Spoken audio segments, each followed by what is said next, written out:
Hi guys and welcome back. So today is day 15 of Inktober and I am back. I haven't gone for 4 days I think, but it was for very good reason. I was finishing up a project which I will be able to talk to you about and show you not too long from now, but it hasn't quite finished yet and I'm gonna get it published and everything with some other people. Basically it's really exciting and I think it's gonna be amazing, and I'll talk about it more when I can actually show a little bit more of it. But for now, we can talk about Inktober. So I'm really glad to get back into it. Having that break really helped me feel a lot more refreshed and re-energized with getting back into Inktober. Before that, I wasn't feeling drained yet, but I could start feeling the toll of cranking out pieces and worrying about whether they were providing the same quality or the same type of features that I want in that piece. So it was nice to get a little bit of a break to work on other stuff and to be able to come back with this with really fresh eyes and a fresh new idea of what I want to get done for Inktober and the new ideas that I do want to produce. But today, for my first re-entry into Inktober after that little bit of a break, I wanted to do one that wasn't super tense or really almost stressful. I mean, I don't find any of these particularly stressful, but sometimes it's kind of nerve-wracking to start working on some of the ways that I want to show my Inktober's. So for this one, I wanted to do something that was really very comfortable to work in. So I chose to work in a ballpoint pen. And I actually really love the texture of ballpoint pens, but I haven't used them very much at all for a couple years now. I did take a class where it was a figure drawing class, and we had to keep a sketchbook and we were required to only draw on it with a ballpoint pen. And that was really nice because the benefit of a ballpoint pen is that it has a really soft texture, so you can get almost a pencil-like quality where you can build up the lines and you can get something that's really light and start building it up. But you can't erase, which is it's kind of a weight off your shoulders where it's no longer like you're trying to get all these specific little details right. You're able to just focus on moving forward and finding how you can change it from that point on. So I've always really loved using ballpoint pens, and then I hadn't really for a while, and I think that I definitely like to get into using them more because they have a really nice texture to them. And also I kind of really enjoy working with tools that are just really minimal. I mean, this ballpoint pen does exactly what it says it's going to do, and it's not something crazy or really fine-tuned. It's just a ballpoint pen, and it puts marks down on the paper, and it's like pennies for that one pen. And I don't know, I just find that really exciting to take something like that and then make art out of it. But like I said, I didn't want to get too hung up on getting a really perfect, pristine piece. So that really helped with using the ballpoint pen because it was something that I can build up more.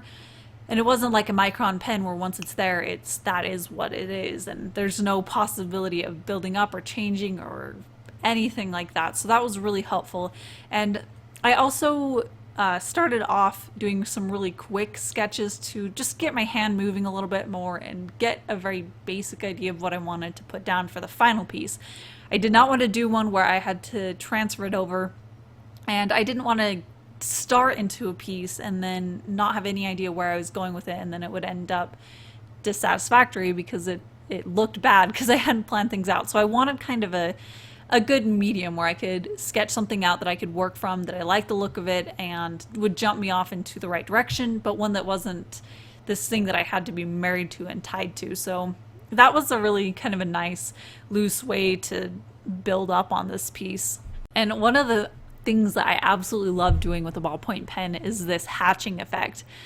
It's a really beautiful way to give value to a piece, and I love the energy that it has and how it can be really structured but still have this loose life to it. So I've always loved pieces that have hatching like this, and there's a lot of classical artists that have this really beautiful hatching effect that I did study at one point to see how they did it and how they created those lines. And there's kind of two methods that a lot of artists end up using, and one of them is where they curve with the form. So each line that they're making curves around it. So if you're doing a face, it's curved lines. And then other ones just do straight, they create planes. And I kind of used a combination of both in this piece. I did some where the strokes followed it, and then I did others where, and this was my favorite part, where I created kind of these shapes simply by the direction of the hatching. So I had areas where I did it all one direction, this little area, and then I went in at it at another angle, and then another angle, so that that side of his face that's in the shadow, it still had dimension and there was differences happening, rather than just going in and doing, you know, line after line, so it was all one solid texture and look. And I actually really liked that. I had a lot of fun really angling those sections of hatching. So I'm excited to really delve into finding ways to incorporate this hatching look into more pieces like this. And starting off, I knew that I wanted to have a metallic ink effect for the background. So I made sure that I drew this on watercolor paper. It's Canson watercolor paper, and I'll have a link below to that and all of my other tools like I usually do. So if you're curious what I'm using, I'll have all of that down in the description. But I made sure that I did it on thick paper that could really absorb a lot of wet medium. I'm definitely making sure that I do the pieces that I'm going to do any ink washes or any large amounts of ink like this onto paper that can take it. I think one of my first Inktobers of this year, I did it on Bristol board, and then I ended up using a lot of ink wash, and it doesn't end up looking as nice as working on actual watercolor paper that's supposed to take that well. So yeah, I kind of lost my train of thought. I did definitely make sure that I started on the right kind of paper for the end result that I wanted. But since I wanted this metallic effect, I wanted it to be a very specific shape. So I wanted the circle around his head, almost like a halo. And I went in with this pencil circular. Wow, that was a terrible description of it. It draws circles, but it also comes with a cutter so you can cut out circles, and it's this really cool tool, and I don't get enough use out of it. So I made sure that I went in there with a really, really light hand with this Cool Erase pen with red, and I chose red because it's a little bit more warm toned, the ink that I'm using, so hopefully I wanted it to be able to be something that could recede into it a little bit more. And I was worried that like a more graphite pencil might expel the ink a little bit. So I went in with that with a very light hand so that I can make sure that I'm just, you can barely even see it. I did not want it to be part of the final effect. I just wanted this ink circle. But I actually really love this ink. When I first pulled it out and I was looking at it, I haven't used this one in a while, and I was like, I should not have even gotten this ink. I don't really even care for the color, because I was thinking I should have gotten a silver and a gold, and then I could mix it and get something sort of like this, because this color in the bottle, it looks kind of like a warm silver. It's pretty much in the middle of those.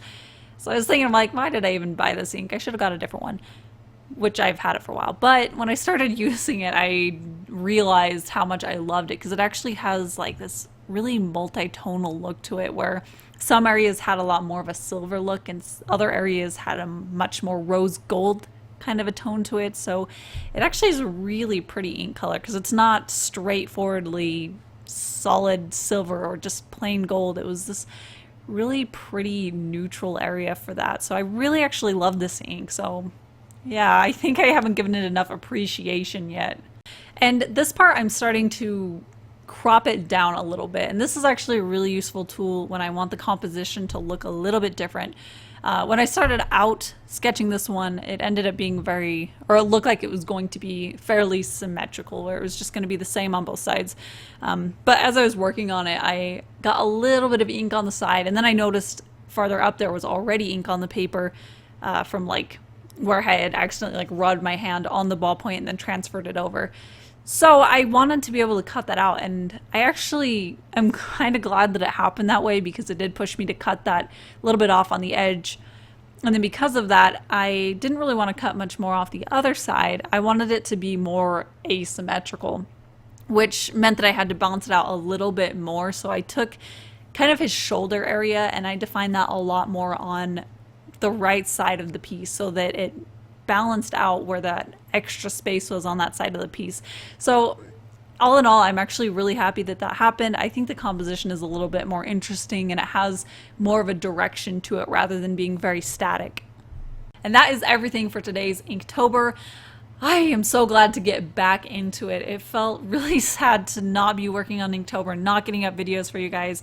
So I'm happy to be pushing forward and rejoining that challenge that I put for myself. But this guy, he is available. So the original is available on my shop. And I just have to say, I'm really happy with the way the ballpoint pen and this metallic ink are playing off of each other. I think that I'm just really happy with that. So I think I'm definitely going to have to use those two together in more pieces because I think it really, like the metallic stuff, I feel like it helps the texture of the ballpoint pen come forward and it elevates it kind of. I don't know. I just really like him. But he is available in my shop as well as some of the other Inktobers. They are still available, some of them. So yeah, I'll have a link right below me where you can check out my shop. You can check out Inktobers, all the other stuff I have there. And thank you so much for watching. And don't forget to hit subscribe so you can catch more art videos. And I'll see you at my next one, which is tomorrow. Bye.